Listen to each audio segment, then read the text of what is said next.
and welcome to Coffee and Control, the podcast where I find fascinating people from within the world of control and convince them to answer all of my questions. I'm your host, Lucy Hodgins, and my guest today is an associate professor in control and engineering biology at the University of Warwick. So, I first came across him when I attended an online webinar and then proceeded to stalk the Google Scholars of all of the people that were there. And Mathias was one of the people that I decided that I absolutely had to speak to because his research, as I'm sure you'll find out, is so cool. The episode was so much fun to make. And when I was editing it, I went down so many rabbit holes of like finding interesting things and then adding in extra asides, which is why this episode is kind of long, but I hope you'll enjoy it. So get ready to hear all about controlling river systems, reverse control design of MPC, feedback control using DNA, stability of biochemical control systems, regulating circadian cycles, and how gene networks can be rewired to work just like phase lag controllers with my guest this month, Dr. Mathias Foo.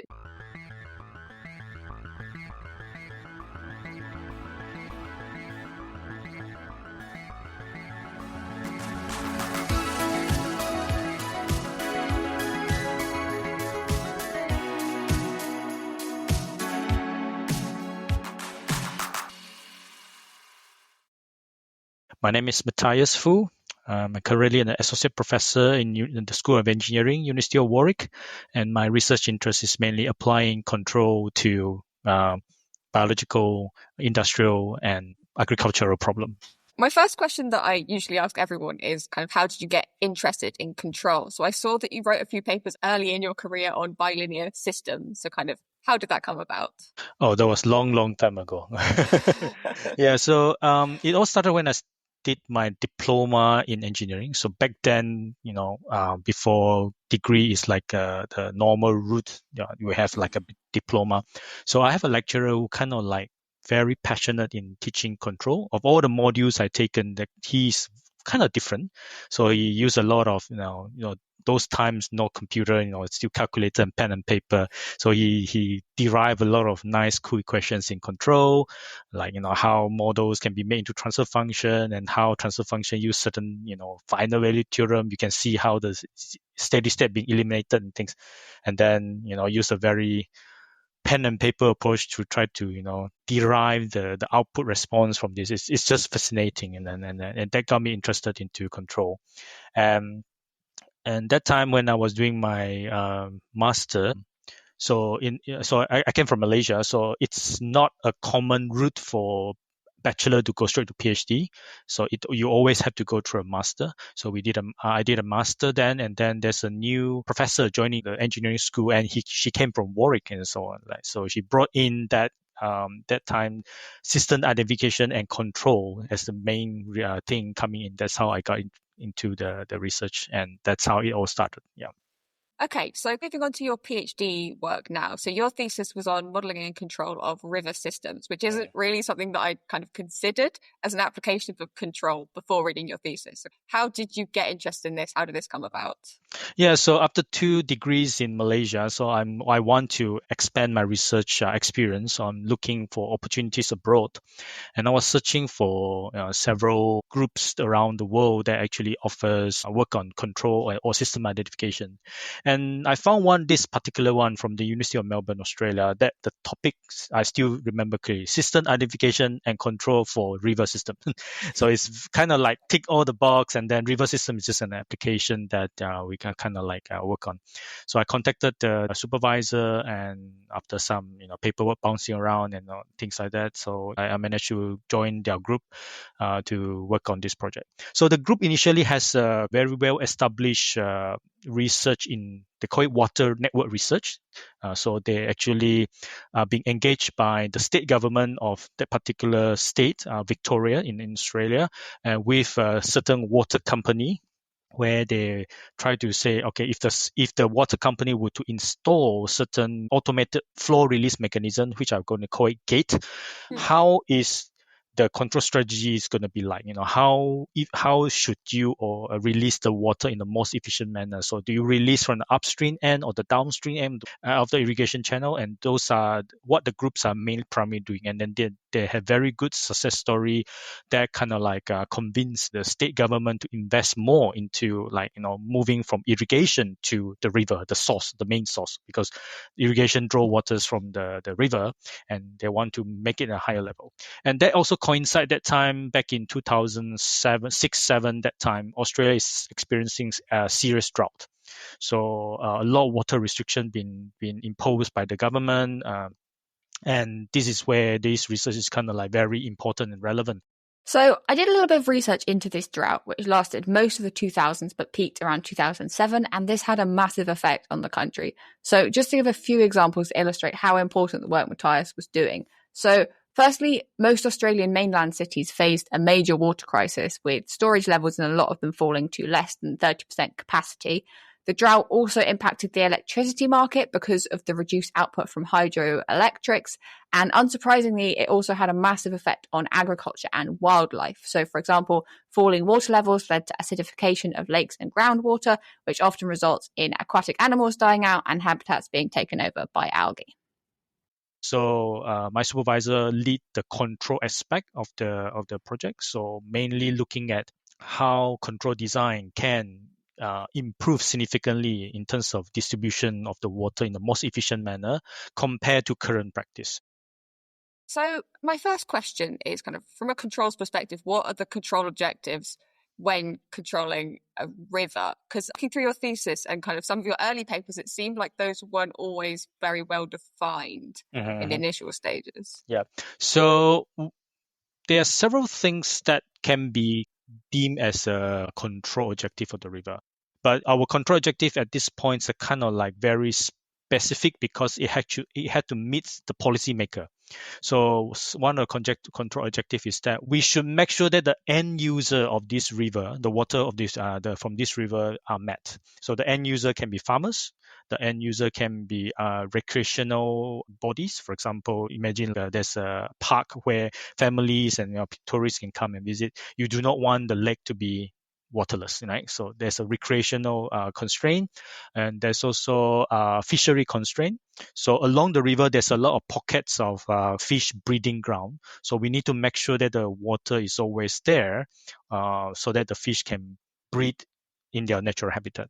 So all these constraints are taken into account, and then the goal is how can we first design the controller taking into all these constraints to make sure that all the end users of this river are met. And then the second thing is how can we identify potential storage, natural storage, because sometimes water can flow into like off-channel tributaries where they just stood still there. So how can we make use of those natural storage or use as the main source of water supply before taking from the source, for example, from the dam or from the lake that we have. So you mentioned kind of controlling the water using gates. So are those the actuators in the system? Yes, correct. Yeah. Yeah. So along the river ridge, there's always some sort of hydraulic structure. So in the olden days, the what we call weir is kind of like a way to back up water so that it can at least generate like a small little dam behind that weir. Now, so these weirs are current practice. Most of these weirs are rigid structures. There's no actuation. So there's no proper control that can be done. So this water company try to see whether their patented gates can be part of this whole overall project. So the gates has sensors, which is transferred via wireless. Then we make use of existing water level reader by the bureau, the meteorology bureau from the state government. So they install sensor along the river. So if the water level drop below a certain level, it indicates something has to be done to replenish. So the gates has this a sensor to read the water level, and then depending on what I say, upstream control, downstream control. So downstream control basically means the downstream end of the gate will move to control the water flow, and the upstream end will means the other way around. So once they sense the water level drop, we will adjust the gate at the downstream, which will there's a formula in the control algorithm to convert to the flow, and then it will adjust accordingly. So that's how the mechanism works. Yeah. So presumably if you have a sensor on the weirs, Yes. are they measuring continuously? And are there any issues from the fact that you only have measurements at certain points in the river? Is that something you have to consider? We only measure at the downstream mostly. So that's a very good question. So we did consider what happened in between, which we may not know. So that's unfortunate. But the idea is we have the sensor sampling sufficiently fast compared to the river dynamics, because river takes time to flow. So if I still remember, the sensors sample every 15 minutes. So that's quite fast for a river. That's, the flow delay can take about hours. So yeah. So far we also, that not me, but the group also have somebody actually looking at what if you have not enough information about sensor, especially in the middle of the river. What should you do? Yeah. So I'm not directly involved in that project, but they are trying to look at using observer Kalman filter to try to make use to estimate and then design a controller based on that. I managed to track down the work that I think Mathias was referring to here. So Nadia Bajoui was a research fellow at the time who was looking at leak detection on open water channels. So mostly this was focused on irrigation channels. So the idea was to compare the use of extended Kalman filters and a particular type of adaptive observer to work out where leaks are occurring in a channel, and then obviously go in and fix them. And of course, I've left a link to the paper in the description if you want to go check it out. Okay, so some of the early papers that I was reading used distributed, proportional, and PI controllers to control the river. So could you give an overview of kind of how this worked and why it was important that the control algorithm was distributed? Yeah. So there are basically three kind of like multi-input, multi-output type of control scheme. So the one we call centralized, decentralized, the second one, and the third one called distributed. So centralized essentially is that if you look at the let's say the dam where the water source is flowing to the farmers, let's say you have 3 hydraulic structure that makes 4 river reach, right? So 3 in between. So each of these river reaches, especially the downstream end, has a controller to try to adjust the water flow. So in a centralized controller, you have a central controller actuating 4 of these gates simultaneously.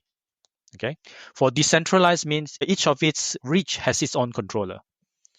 And the decentralized, in each of the individual controller connected to the gate itself, they don't talk to the adjacent, the next river reach. So whatever control scheme happening in this reach is isolated. The downstream will not know.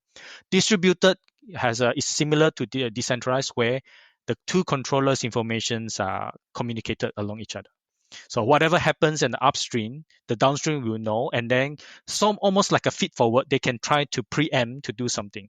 Centralized is almost like the best way because it oversees everything. It knows where the actuation happens and where the river water level is low or high and things like that. So because my supervisor wants me to look at using MPC, to model predictive control, to try to control this river network, for the reason I mentioned earlier, it has a lot of constraints. So at that time, MPC is the kind of like state-of-the-art control that deals with constraint handling. So in that sense, centralized control is much easier to design for MPC because it can capture the whole state space equation of the everything. So, but at the same time, we also know that there is an issue that always associated with centralized control, means if one of the sensor is faulty, the centralized control is going to break down. So you will not be able to mitigate that particular fault. Whereas decentralized, because it's isolated, if anything happens, they are isolated, so the error will not propagate down. And this is where we come to compromise between centralized, decentralized, and distributed. It's kind of like the compromise where, because the controller talk to each other, the error propagation will be feedback between the 2 controllers, so that the controller can do preemptive actions to account for this error. So you mentioned MPC. So one of the chapters in your thesis was looking at how to design MPC via reverse engineering. So I guess kind of that links to what I was saying earlier about proportional and PI controllers. Yeah. So could you give an overview of like how that works and the approach you use? Yeah, so this is kind of a very interesting topic because those who work with MPC will know that there's a cost function to be minimized, right? And this cost function has what we call the Q and R matrices because it's essentially using the optimal control cost function law to try to design the controller. We found that, and even literature until today, if I'm correct, tuning QNR is not easy. So we always have a problem tuning QNR. So the rule just say QNR has to be positive or definite or semi-positive definite, but that's it. how do you tune it? So normally people just use diagonal to tune them, and then hopefully each of these diagonal can be adjusted according the weights so that we can penalize the states of the diagonal. But what about the non-diagonal term? Because they can also contribute, right? But most of the time we do not know how do we actually design that. So my supervisor and I were looking at this paper by Masiowski, the guy who did MPC from Cambridge. That his textbook is almost used around the world. So he has a paper that talk about inverse optimal control. So it's like if I have a controller that I like, can I map it back to my MPC to obtain my QNR matrix? But he also considered additional thing called the cross term. So the cost function that typically used in standard optimal control is the penalize the states, which is the Q matrices, penalize the control input, which is the R matrix. There is also a term that is seldom used, is the penalizing both the states and control input. That's what we call the S matrix. So that paper by Masiowski actually looked at how Q, R, and S can be obtained by this reverse engineering approach. Okay, so they make use of observer instead of doing the observing role, but the observer will produce the states required to do this copying. So mapping. So we extend the method by introducing two additional methods. One using reduced order observer, and one using, if we have all the measurement, we don't use observer, we just use the state directly. So we call it state augmentation. So the idea is you pick a controller that you can easily design. So in our case, is a PI controller. The group has designed lots of PI controller with satisfactory result. But one problem associated with PI controller is that it does not handle constraint well. Right? So PI controller usually have to detune to become very conservative to try to handle this constraint. So we start with designing optimal PI performance based on our experience, and then use that controller gain, the PI controller gain, apply the reverse engineering method to get the MPC Q, R, and S matrices. And these Q and R matrices are very unique because it's not only diagonally dominant, there's also non-diagonal terms appearing. And this is sometimes that literature doesn't actually tell you how to design all those things. So those states, a very small number, even though it's a number numerically very small, but quite sparse, but they actually contributed to the performance. So this Q, R, and S, once you get it through this method, you get your MPC to perform exactly like your PI controller. So it's a one-to-one map. So the idea is once you already have something that works as your starting baseline, then you can fine tune your QRS in the MPC controller to improve the performance. If there's nothing much to improve, that's fine, but you get the additional second bonus of constraint handling. Now you can add on all your constraint handling into the optimization algorithm for MPC, and that's how we actually design our MPC controller. So copy from a PI controller, embed all the constraint, because remember I mentioned in the beginning, the river is subjected to much more constraint than irrigation channel. We formulate them as a constraint problem into MPC and then simulate the design controllers, and so what sort of scenarios that can be best in terms of satisfying all the end user of the river. Yeah, so that's the idea behind that reverse engineering. Yeah. So, I now would like to move on to kind of a completely different topic and discuss your work on biochemical reactions. So, how did you first get interested in this research area? So after I completed my PhD, so my supervisor research group is actually next to what we call the biosystem group. Okay, so naturally I engage with the PhD student, and since like there's a lot of topics like unexplored. This we're talking about 2007, 8, 9, something like that. So there's a lot of kind of like open question that hasn't been solved in biology. And then I had a decision to make there, because should I continue to do my research in river systems, or more industrial applied system, or should I venture into something that has more opportunity? So that's how I decided to move to biology, because more things to explore, there's more opportunity for you, because no one can tap into all possibility of biology. So if you can find your niche of interest, that's how you can expand. So when I look for postdoc, I narrow the search to this, biology control and things like that, and that's how I end up with my first postdoc in South Korea. So the group was looking at understanding behavior or biological systems. So the group is a newly established group. So their underlying theme is understanding dynamics in biology. So I bring in my experience with modeling of rivers. So apart from controls, I did a substantial work in modeling the rivers. So I bring in that aspects into the biological system in that group. The group is not a control group, it's purely modeling group. Yeah, so my first postdoc mainly looks at modeling and not much opportunity to control. So when I moved to do my second postdoc in Warwick, my supervisor at that time is also a control and background, also moving to biology. So we have a lot of common research interests that we can expand on the control part of that. Yeah. Okay, so just to give some context to the control side, why is it useful to be able to control biochemical reactions? Yeah. So the idea comes from when the area called synthetic biology starts to emerge. Yeah. So synthetic biology is essentially the idea of creating, if I can put it into electronics terms, like off-the-shelf biological resistor, capacitor, diode, that kind of thing, modular things that you can hopefully put together and build a circuit. But this circuit is actually trying to control functions in your body. Now, why is this important? So let me give. I always use this as an example to my students.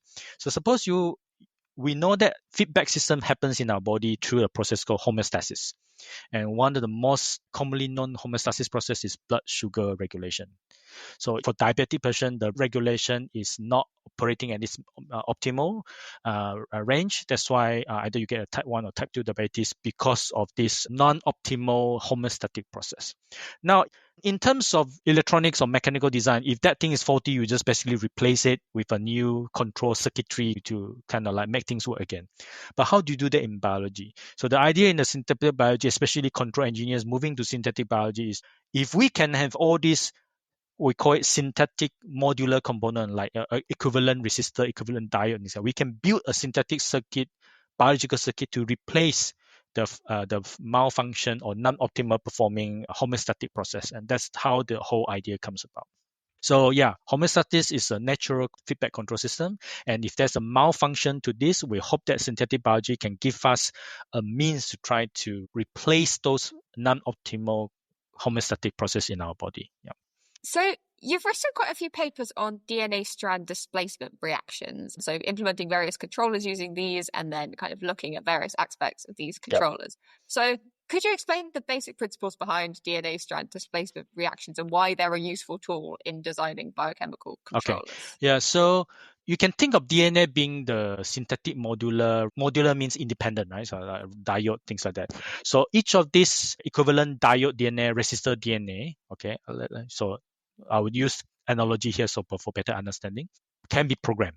Okay, so essentially, is that if you have a series of DNA in like cascaded DNA reaction that is going to take place, each of these reaction will cascadingly happen to give you your equivalent, for example, resistor behavior. All right. So in DNA terms, we have what we call like a integration behavior, for example, or amplifying behavior, or subtracting or summation behavior. Okay. So the series can be described using chemical reactions. So this chemical reaction is the standard chemistry that we learned before.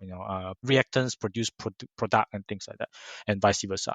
And each of these DNA reaction can be converted into differential equation through law of mass action. So this is a very classical theory that convert chemical reaction to mass reaction. So once we are able to list down the list of chemical reactions in DNA that, let's say, perform integration or summation or subtraction or so on like that, then we can use mass action, convert them to ODE. Once we are in the differential equations, then this is something we are more familiar, right? Our modelings usually are in differential equations. If the model is linear, then we can apply Laplace transform, build the transfer function, and things like that. I think that's essentially the pioneer of this work, Oishi and Clevin. If you talk about DNA strand control design, Oishi and Clevin paper is the one that most people will talk about. So they essentially come up with the idea is, how can I design all the operators, linear operators that is required to build a PID control. So I did proportional, which is gain, summation, and then integration. I don't think they consider the derivatives. And then the feedback loop, also a summation. So basically, they just look at how DNA reactions after mass action converting to ODE can produce a summation, integration, subtraction, and so on. So once you have all those operator, you can join them to make a feedback control and then work backward. So once you design first in ODE, get your control all set up, do the reverse back to get you the series of DNA strand chemical reaction that will perform the feedback system. So that's essentially the idea behind DSD control. The original pioneer of this doesn't mainly put that way, but Oishi Clevin started this idea how all this can actually be used to build a feedback control system.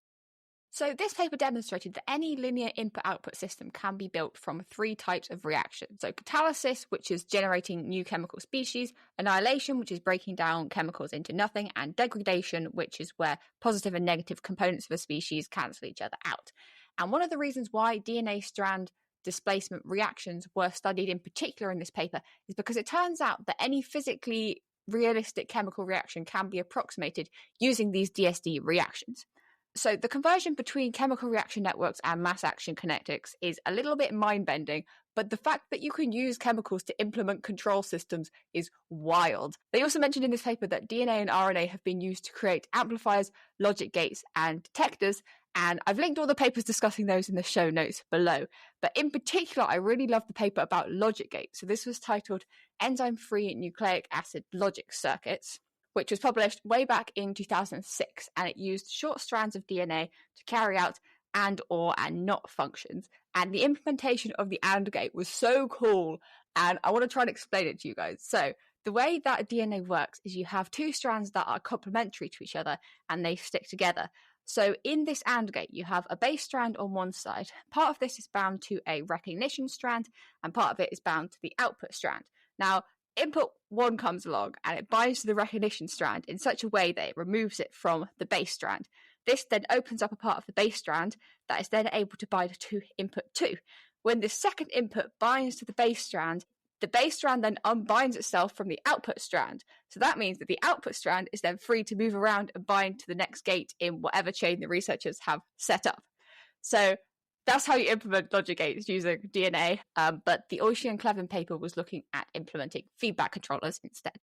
And we extend his results. So we also look at how can you do division multiplication, because if you want to design nonlinear controller, these division multiplications all have to be used, come in, or logarithmic behavior and things like that. That was my postdoc project. So that time I was looking at 2 different projects. I was employed to actually look at the plant control project, but while waiting for the data from the experimentalist, he asked me to look at this DNA. That's how I started involved in this DNA. Yeah, something new for me, and which I pick it up along the way. It's a very interesting topic, but it's also a very challenging one. Okay, so there's kind of a lot of things that I wanted to ask you about, some of which you've mentioned already. So you mentioned that the original paper didn't integrate the derivative of the PID controller, but one of your papers did manage to do that. Kind of how did you achieve that? Yeah, so that work was done by my PhD student, so he has more details. I just know the higher level. The PhD student who worked on this paper was Nuno Paulino, and his work is very much going to be a recurring theme throughout the next 15 minutes or so of this episode. So I think he tried to look at ways to implement a derivative, but a filtered derivative. So we know that derivative cannot be used standalone. So he embeds that derivative with a high-pass filter, so that because it's a high-pass filter now, the transfer function, when we work back out the differential equation, is very similar to one of the common chemical reactions in the DNA strands. So that's how we can implement so-called the best approximate of the derivative in that work. But of course, we need to tune the reaction of this chemical reaction well, which is quite hard to tune, to actually be able to achieve that filtered derivative component term, and then we can get our derivative from there. Yeah. So you also mentioned implementing different nonlinear operators. So that was a really interesting paper that you wrote on kind of looking at doing that. So I was wondering, what were the challenges with this, and also were there any operators that were particularly difficult or kind of interesting to implement? So the difficulty of this mainly lies in the amount of reaction required to produce one operator. Okay, so let's take, for example, Oishi-Clevin's framework. To implement a summation alone, you need 7 chemical reactions. So it's a cascade of 7 chemical reactions. So imagine if you put the whole thing together with PI and then subtracting again, all this kind of thing. We're talking about, the last I count from the top of my head, about 50 to 60 reactions. And you have to remember, these are cascade reactions. It doesn't happen concurrently because you need to sense the error first. Then the error can start to activate the next reaction to proportional or integrate, right? So the issue is cascading reactions are too many and it takes a lot of time. And then that's why the speed of this simulated in our simulation, the speeds are not fantastic. You're talking about in terms of hours, which is not ideal for our biological system, which is much shorter than that. The second thing is the source of energy. So if in standard electrical mechanical control, you just have a power supply and then that's your control, right? Your battery and things like that. What's our battery in DNA? Yeah. So the another issue that hasn't been really fully resolved from transitioning from this theory to implementation is, where is the source of energy for all these DNA strands? And then a lot of simulation shows that if we have some sort of like nearby energy or injecting of energy to these DNA strands, it could not completely finish all these 60 reactions to make it happen. And that's one of the big challenge. And I don't think, to the best of my knowledge, this has been fully solved yet. Maybe for simple logic circuits. So you can see a lot of published work on logic circuit based things. So the same idea applies. The cascade of reactions of DNA can perform, let's say, an AND logic or OR logic. And this is very kind of like the switch on and off is very common.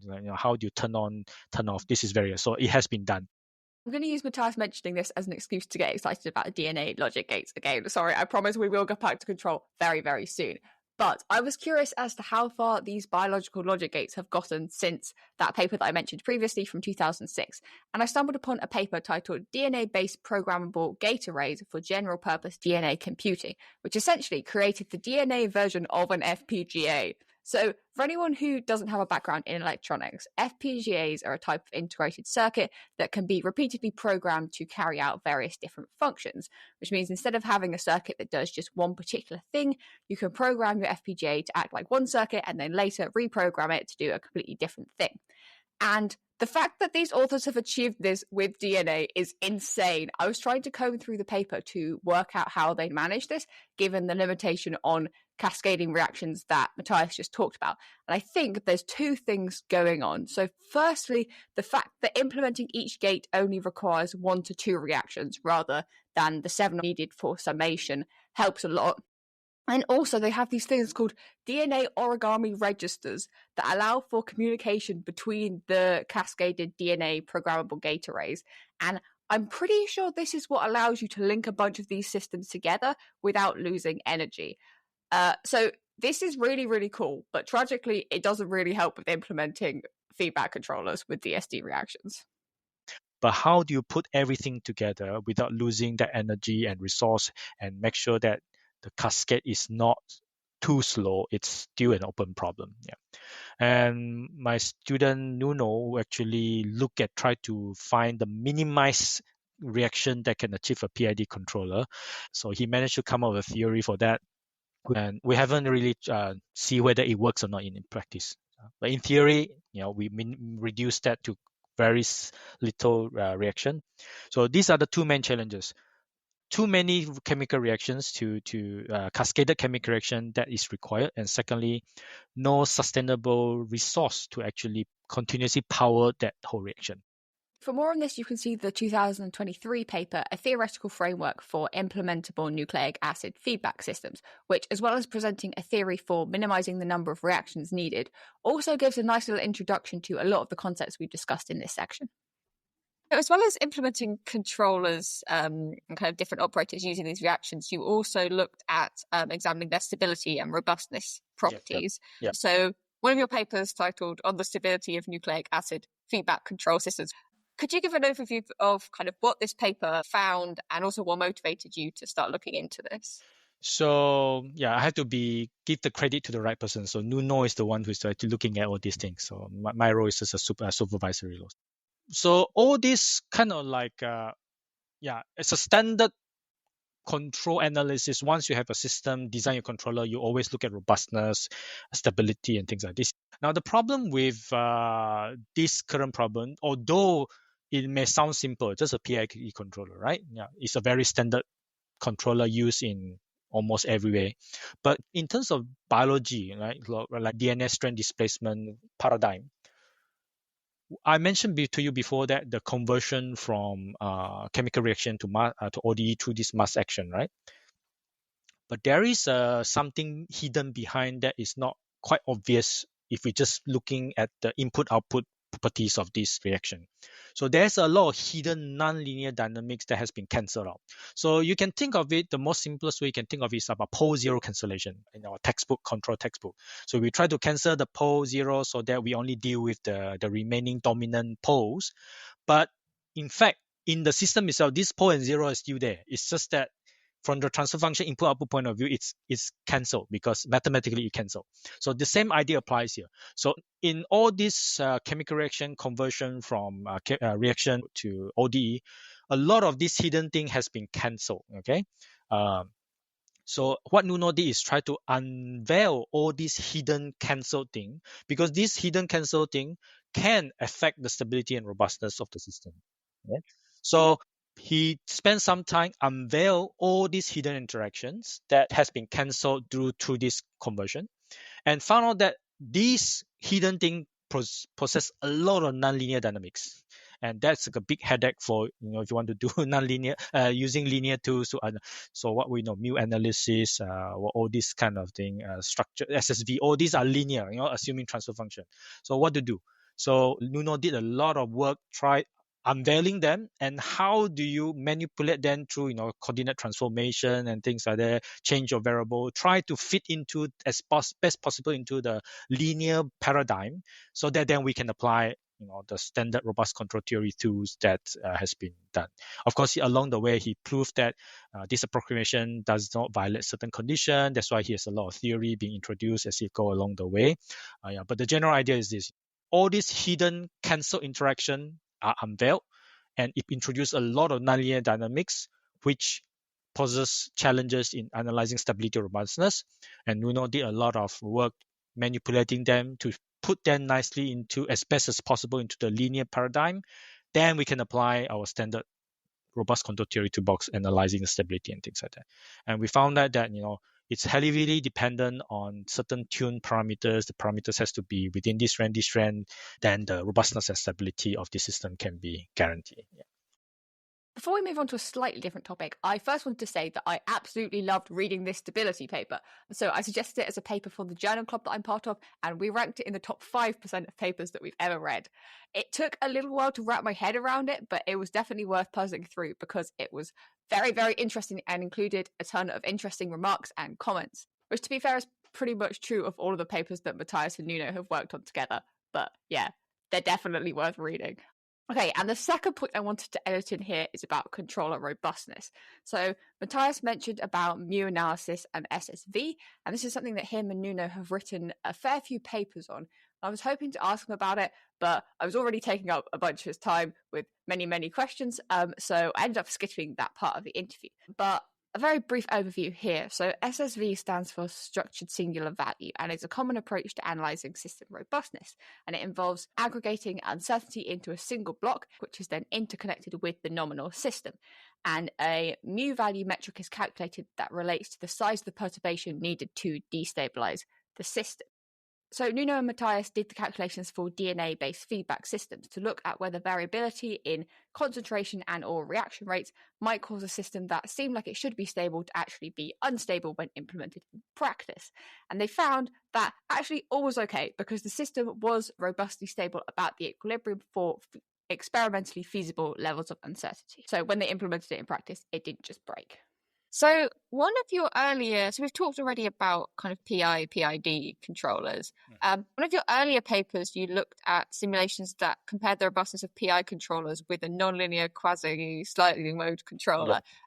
So what is that kind of controller, and why is it effective for biological systems? Okay, so there's another thing we're quite excited when we found out. So I have to go back a bit to what we call protein modification process in human. So whenever protein has been created in our body, it will undergo what we call protein post-translational modifications, or PTM. So it's essentially once protein is formed by DNA. I'm talking a very, very high level term, but biology will laugh at me. But I'm just, so DNA produce protein. These proteins are function, depends on what function you will do something. So our body has a lot of chemical that actually would modify the protein's dynamics. Or one of the very commonly happen protein modification in our body is called covalent modification cycle. So once protein is produced, it will be phosphorylized by phosphor in our body and into a form that can be, for example, one is to work with energy. Okay, so there's a ton of stuff going on here, but just to summarize things really quickly. So pretty much all of the functions carried out by our bodies are carried out by proteins, and the way in which these proteins are put together is determined by our DNA. Once a protein is made, it's often then modified by another chemical, and this process is known as post-translational modification. And one of the most common modifications is phosphorylation, in which a phosphate group is attached to the protein, and this causes it to change its function. So this covalent modification cycle also is a series of chemical reactions, but it only involves 4 chemical reactions instead of a lot of that I mentioned before. We found a paper by Gomez-Uribe. So this paper found that if you tune these chemical reactions kinetic parameters in a way, so they sweep across all possible combination of these parameters, it can exhibit 4 distinct behavior. One is linear behavior. It's essentially straight line, almost straight line. One is hyperbolic behavior. One is ultra-sensitive behavior. It's almost like a signum. And another one, I'm sorry, I cannot remember the top of my head because I don't really use them. For anyone who's curious, this fourth behavior is threshold hyperbolic. So 0 below a certain threshold, then hyperbolic above this. So that ultra-sensitive behavior, it's almost like an S-curve. We found that, this looks like a sliding mode manifold, how sliding mode actually, once you go into this manifold, it behaves that S-curve behavior, right? So what if we can treat this? That's why we call it quasi-sliding mode, because it has that very same manifold as a sliding mode. So we tune, or at least not me, so the student that is working on it, she tuned that kinetic parameters precisely with of course with a range, tolerance range, to create that behavior of that S behavior. And this is our equivalent sliding mode controller. And then we can apply them to see how robust it is, how good it is in compared to PI control and things like that. So what's the benefit of doing this? Number one, we only use 4 chemical reactions, but the drawback is you have to precisely tune that kinetic part, the chemical reaction rate. Number two, this is something nature has already know how to do it. Covalent modification it's ubiquitous in our biological system. So since it uses less reaction, nature knows how to do it. So if we can replicate it, the chances of it being implemented will be high. So this is the motivation why we look into this. Use something that nature already knows how to do it, and then try to put some constraint, let's put it that way, put some constraints so that we force the behavior of that nature cycle to become the controller that we want. So that's the idea behind that. Yeah. So something that we haven't really mentioned so far, but I saw in a lot of your papers, was the fact that certainly in kind of the classical implementations using DNA strand displacement reactions, you need what you call the dual rail representation. Yep.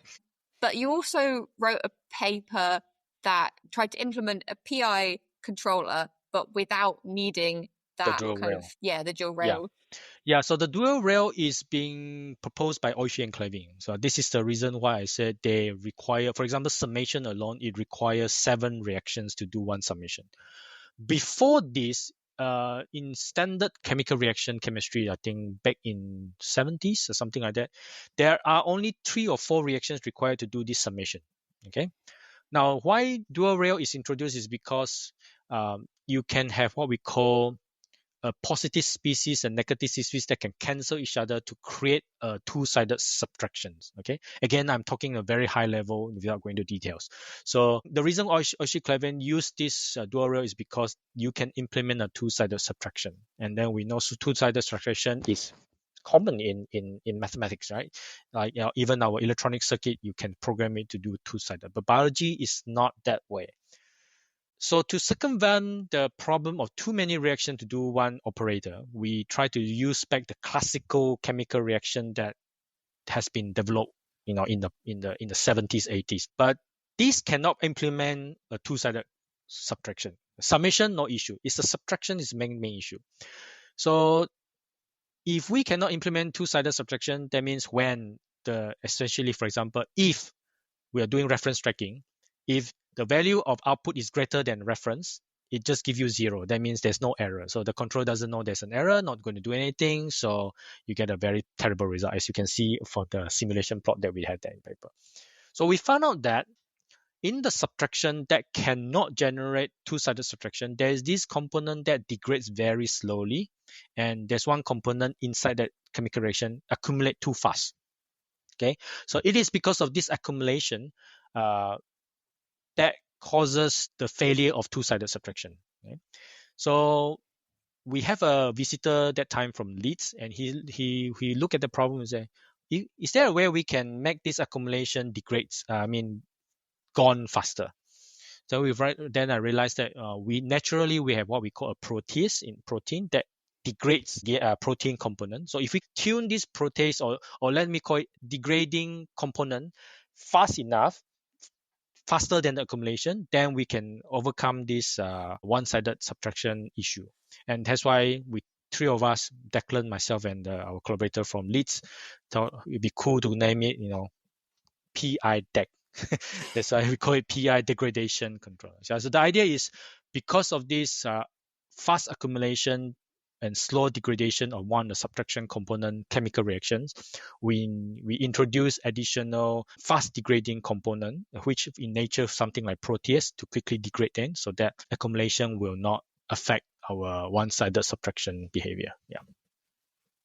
So moving on now to kind of more practical applications. So you've written a number of papers looking at the control of gene regulatory networks. Yep. So what are gene regulatory networks? Why are they important, and why is it useful to be able to control them? Yep. So biological system operates in many, many different levels. So you have the DNA level, protein level. Protein level will be like enzymatic process, and metabolic level, hormonal level, and even gene level. Okay.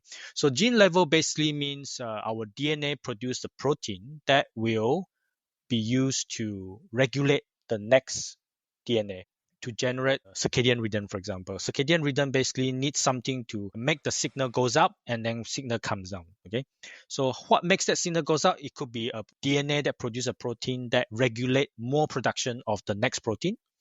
That's why it goes up.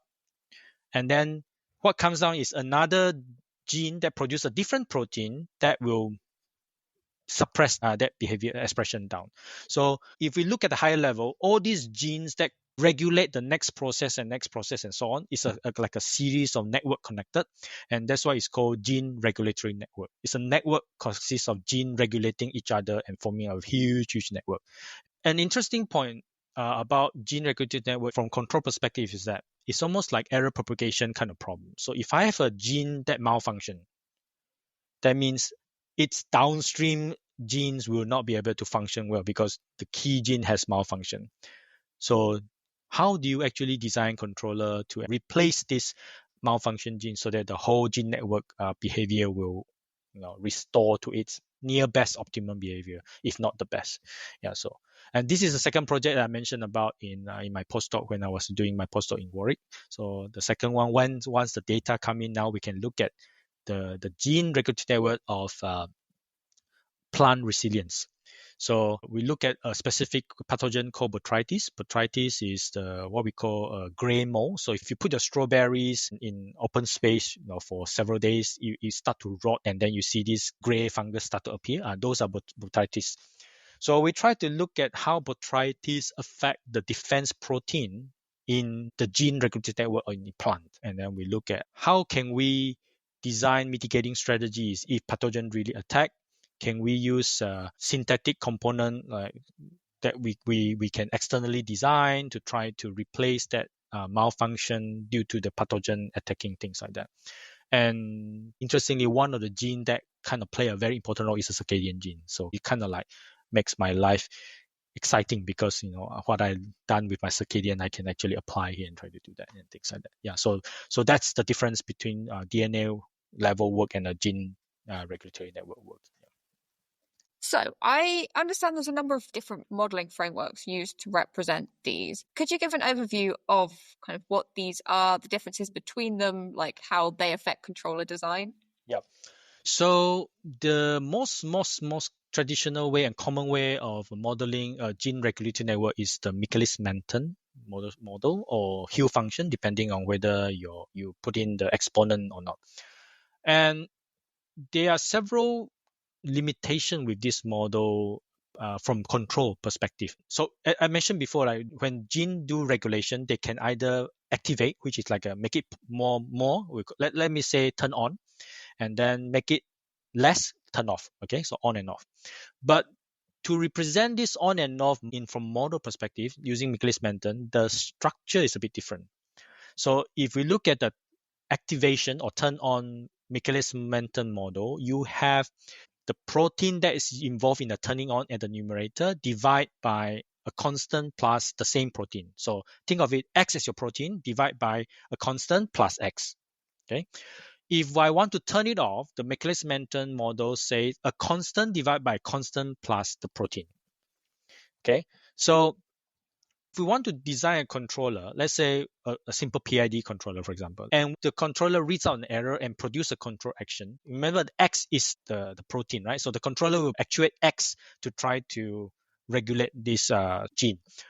So if you have a X divided by K plus X, and if the controller outputs X, which is significantly larger than K, you essentially get 1, right? So the numerator has an X divided by K plus a very large X much greater than K.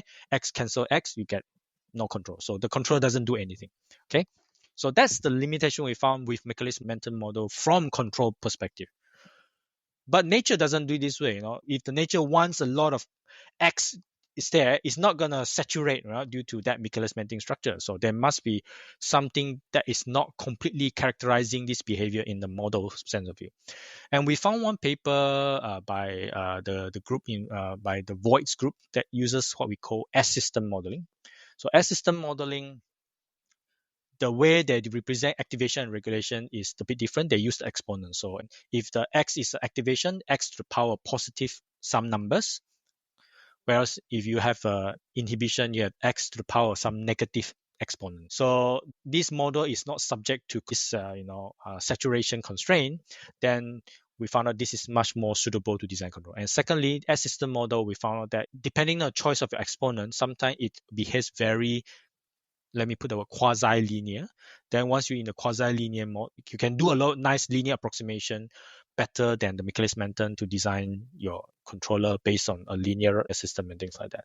And that's what we look at. So we first see that because that saturation in the Michaelis-Menten model structure makes our control not working, we need an alternative model to design control because nature doesn't have this problem. I saw in some of your papers as well, you had an extended version of the S-system model. Yeah. What was that extension? Why was it needed? Yeah, so in the original one, all the biological component that involves are a product, right? So let's say I have 3 proteins involved, they are all product. And we know working with product is not nice to design control because it's highly nonlinear. So what we did is we approximate this with kind of like a summation. And then we do a lot of tests that make sure that this modified or extended version of this can approximate the original S system, and that's why we call it extended. So we extend that idea. So instead of just looking at product, we extend it with some summation terms to make it nicely linear for control design. Yeah. So it turns out that this extended S-system model is extremely versatile. One of Mathias's papers assessed the validity of this approach in modelling the circadian clocks of plants, insects, fungi, and mammals, and found that the behaviour of these S-system models very closely matches that of Michaelis-Menten models. Interestingly, the only case where this behavior isn't pretty much an exact match is for the insect model. And if you look at the diagram, that network seems way more complicated than the others. I don't really know why this is, but it's very interesting. So some of these papers kind of use more traditional controllers to regulate the gene networks. There was an alternative approach that you have written about in a few papers that you called network rewiring. Yeah. How does that work? And how is that different Okay. from standard feedback control? Yeah. So I need to first mention about the gene regulatory network again. So what people found, a very famous paper by Uri Alon, that the gene regulatory network, if you break it down into like a microscopic level, he noticed that there is a lot of repeating pattern of the way how gene regulate. For example, let's say two genes always a positive and negative, or some genes are just positive, negative, something like that. And he coined the term network motif. And there are 8 very commonly appearing network motifs within gene regulatory network. Okay, one of these motifs, when you linearize them and you analyze them from transfer function point of view, it has a structure of a phase lag controller, exactly a phase lag controller. And that's kind of exciting because it implies nature has its own phase lag controller. And we know phase lag controller can do disturbance rejection and things like that. Now, if perturbation happens, for example, pathogen attack in plant, if we can rewire this back into nature's already know how to rewire phase lag controller, then that will give the plant a better adaptation to this new rewiring strategy as opposed to introducing synthetic component inside. So think about like organ transplant. So introducing synthetic could something like a new organ transplant with is not endogenous to the plant, which potentially get rejected because plant wants to reject. It's not part of this one. That's why we look at network rewiring. And network rewiring, once we look at that, the question is how do you rewire? Tons of combinatorial optimization, and this is where we found out this phase lag controller through this rewiring, and we got excited because that's possible because nature knows how to rewire into a phase lag. I'm very excited because it's like a eureka moment for us. Yeah. You briefly mentioned network motif-based controllers because I was going to ask. So I saw last week you published a new paper looking at designing controllers by reverse engineering Hill-type function models. Could you give a brief overview of what that paper was looking at?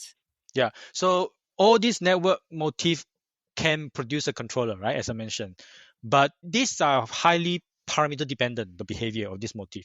So if you put the wrong parameter in, it's not going to behave like a phase lag controller, right? So what is this set of parameter that you need to make sure that your motif behaves like the controller, okay?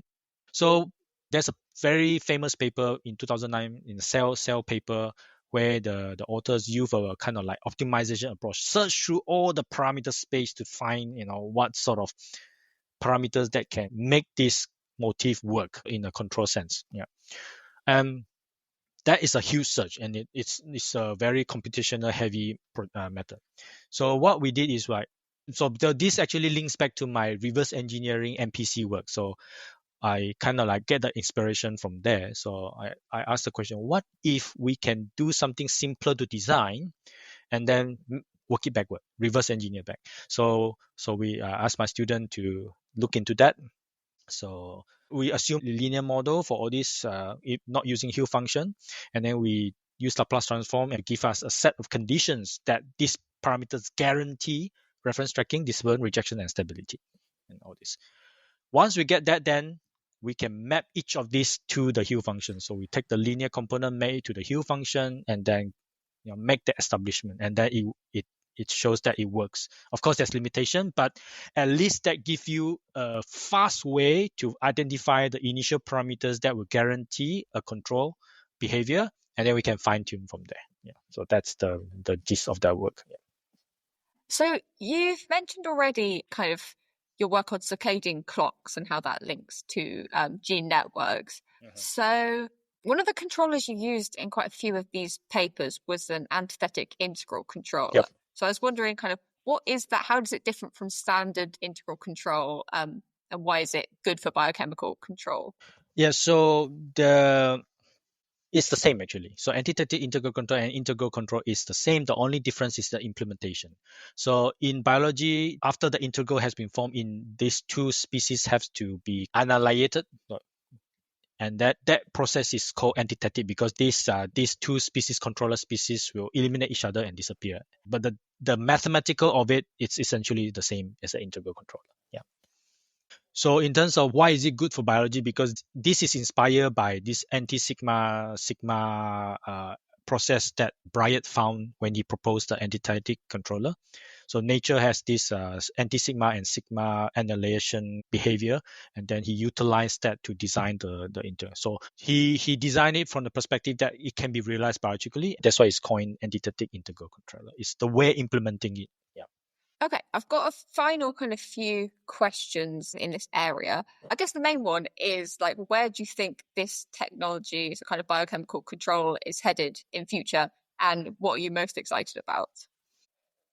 So we have a lot of synthetic biologists working with control people to try to come out with the most optimal reaction solution and using the modular circuit that I'm talking about, the modular resistor diode thing I talk about. And I would say that we are getting there, with more and more modular component being developed by synthetic biologists, and now controller engineer can pick them out to try to fit into their modeling framework and see how it works. Currently, I'm also working with my collaborators, experimentist collaborator in South Korea, that we are trying to get our so-called first motif controller out. We have some preliminary result that has been published. So we are now fine-tuning it, and hopefully we can come up with the first kind of like implementable control circuit, hopefully in the next near future. So yeah, the direction is promising, and then if this is successful, that means we can hopefully have near to our ideal world of picking off the shelf of this synthetic component, build a circuit, and then put it into a organism that can restore its biological function. What are the kind of key outlying challenges that need to be overcome in this area? The theory and transitioning from theory to experimental is not that straightforward. So that's always a key challenge. And our model sometimes relies on a lot of simplifications. Otherwise, we can't even design a proper controller from there. And it's only hoping that that simplification is not affecting the experimental implementations. Experiment may say need three successive nonlinear process, but your simplification just assume all these are nonlinear and lumped together. So how far can you push the simplicity in the modeling that can describe the experiment so that there's a cohesiveness between the two? So that's always a big challenge. Yeah. So I've got a few kind of quick questions at the end, if that's all right. So if you could send a message to yourself 10 years ago, what would you tell the younger Mathias? Wow, that's I would tell myself just to be calm. Yeah, because as a PhD student, stress always kind of like is part of the package, and I guess during that time, stress actually hindered me from a lot of exploring further. So yeah, as I mature now and gain more experience, I think calmness is one thing. So anything that thrown at you should be, one should be just take it calmly and take it as steps, and then by being calm, you actually can see more kind of like a problem clearly and then solve the problem better, I would say. So I know that telling someone to be calm doesn't necessarily make them less stressed out, but when we were recording this interview, I personally was very stressed because I have deadlines coming up and there was a lot going on and I didn't know how it was all going to get done. But after talking to Mathias, I did take a step back and was able to be a lot calmer and more focused and get all the things done that I needed to do. So what I am trying to say is that if you, my listener, are stressed out by something, take a deep breath. It's all going to be okay. You got this. I guess a somewhat related question is, what's the best piece of advice you've ever received? Yeah, from my PhD supervisor, he always tell me try simple thing first. Yeah, So I guess a lot of times when you try to find a breakthrough, you overcomplicated the methodology. So he always advised try simple thing first. And yeah, I guess that helps a lot in more of my research right now. If try simple thing first, because complication can actually cloud the simplistic idea that is within it. Yeah. Are there any fields of control you haven't worked in yet but would like to? Yeah, machine learning control. So that's the kind of thing that people are talking about: intelligent AI, machine learning, things like that. So I'm trying machine learning control into the synthetic biology thing is something that I haven't really seen yet. So primarily because data are very scarce, so machine learning relies a lot on data, and good data is pretty very sparse. So yeah, that's one challenge. Interesting thing to look at. What's your favorite part of your job? Seeing students, like, for example, I still get inspired to do control. I think that's the most rewarding thing I've seen. Yeah. From someone who has no idea what control is, suddenly like, I got it, and then they get excited. I think that's the most rewarding thing. Yeah. Who is your role model within the field of control or bioengineering? I will have to say from the personal level and non-personal level. So personal level would be my postdoc supervisor in Warwick, Professor Declan Bates. Yeah. So he's also a control engineer that started in as a control engineer and then moved towards system and synthetic biology.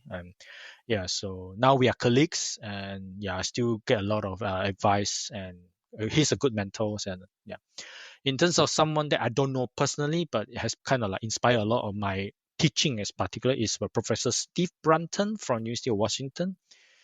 His lectures is just amazing. And then Warwick just recently got the same called Lightboard Studio that he used. Yeah, he's been great inspiration.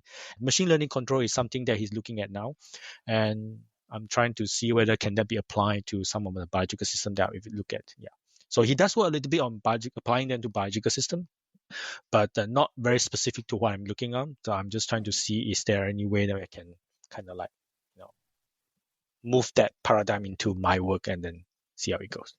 I'm assuming that most people listening are going to know who Steve Brunton is, but if you do not, he is amazing. He makes a bunch of really great YouTube videos on a load of different topics related to control. So if you are kind of new to control, there's an excellent control bootcamp series that covers a bunch of the foundations in a really interesting and accessible way. He's done quite a few different machine learning type series, but one that I found super interesting was the one on physics-informed machine learning. So in particular, the videos on Hamiltonian and Lagrangian neural networks were so good. And he's currently releasing videos on probability in statistics, which I really need to find time to go and watch because my statistic knowledge is nowhere near as good as I'd like it to be. Okay, so final question. What's been your favorite paper or project to have worked on? Yeah, that paper on network rewiring, that's one of the most excited about, because we struggle a lot to find out how to rewire, and then when we found out the way we can rewire as a facelet controller, that was like, wow, that was really something. And then if you want to talk about kind of like seeing the fruit from the paper, will be my PhD paper on control design of the Broken River. So we present like a simulation scenario studies, and that has been taken on board by the state government in Australia to implement partial of it. Or it's still good, they realize the significance of control in irrigating farmings, and then they start investing in infrastructure to try to get that. So I think that's quite rewarding to see. Yeah. That's all my questions. Thank you so much for the interview. Thank you very much for this time. So I think the main thing that I've learned from the interview is that biological control in particular is really fascinating. But just a quick overview of some of the points that we've covered. So model predictive control can be a really good control strategy for controlling rivers, as they have a ton of different constraints that all need to be satisfied. DNA displacement reactions can be used to implement feedback systems in biology, although this is challenging due to the number of reactions that you need to cascade together. Also, analysing the stability of these systems is way more complicated than you might expect because the biology introduces hidden nonlinear components. And finally, control can be used to regulate gene networks, with one approach being to rewire these networks to create a phase lag controller, which it turns out is something that biology is already doing. I really hope you've enjoyed this episode. If you have, please consider subscribing, rating the podcast, or leaving a review. I am led to believe this will lead to an increase in podcast visibility and allow more people to realise how cool and interesting control actually is. So next month's episode will optimistically be released on the 1st of July, however it may be a little bit late. The reason for this is that I'm planning for that episode to be an ECC special. So I am going to be at the European Control Conference in Thessaloniki, taking place at the end of June. If you are also going to ECC, I will be wandering around with my microphone, so please come say hi. Tell me about how cool your research is. I will also be co-chairing a lunch session on the Wednesday, specifically aimed at early careers researchers. And the plan is to do a panel session on open source practices to improve transparency in control research. If that sounds like something you're interested in, please do come along. So if I don't see you at ECC, or even if I do, I hope you have a great month.